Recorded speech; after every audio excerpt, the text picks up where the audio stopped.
Assalamualaikum warahmatullahi wabarakatuh. Nama saya Mia Octavia dengan NIM 1814 Di sini saya akan menjawab kuis 10B di mata kuliah Pasar Modal Syariah. Adapun pertanyaan pertama yaitu sebutkan dan jelaskan mengenai regulator dan pengelola pasar modal.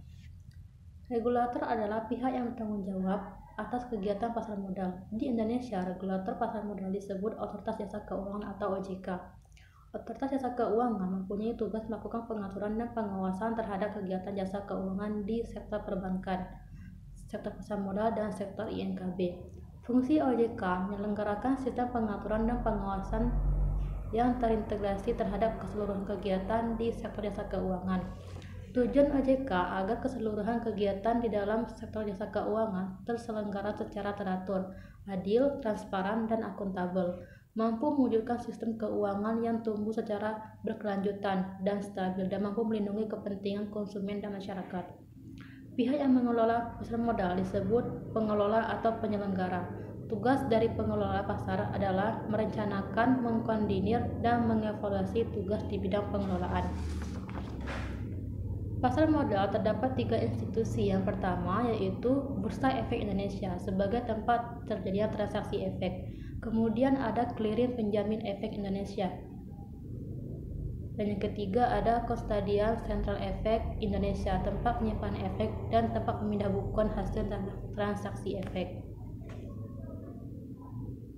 Kemudian pertanyaan yang kedua yaitu jelaskan perbedaan pasar perdana dan pasar sekunder.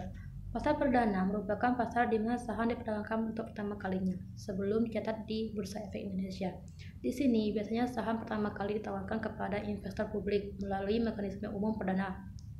Pasar sekunder merupakan pasar di mana saham yang telah dicatat di Bursa Efek Indonesia diperdagangkan. Setelah IPO, saham perusahaan telah terdaftar di Bursa Efek. Dengan demikian, saham bisa diperjualbelikan di pasar sekunder. Dan adapun perbedaan antara pasar perdana dan pasar sekunder, yang pertama ada pada harga saham. Pada pasar perdana, harga saham ditetapkan satu harga, sedangkan pasar sekunder, harga saham telah mengalami fluktuatif karena adanya dorongan permintaan dan penawaran terhadap saham tersebut. Kemudian, di pasar perdana hanya ada pembeli saham oleh investor terhadap saham yang ditawarkan oleh emiten. Lain halnya dengan pasar sekunder, terdapat pembeli dan penjual saham, sehingga adanya pemindahan bukti pernyataan modal.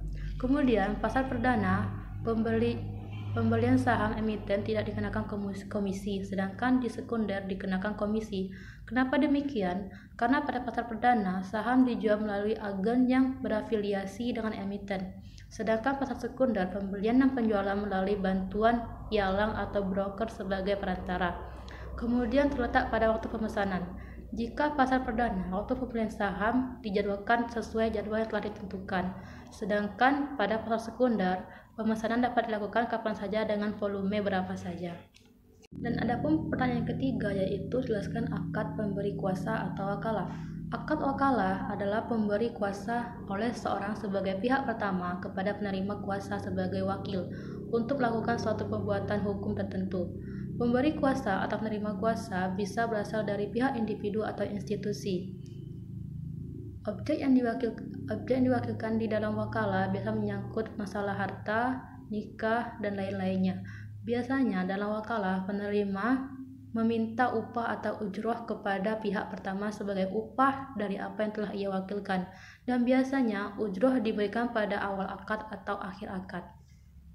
Mungkin cukup sekian jawaban kuis dari saya. Wassalamualaikum warahmatullahi wabarakatuh.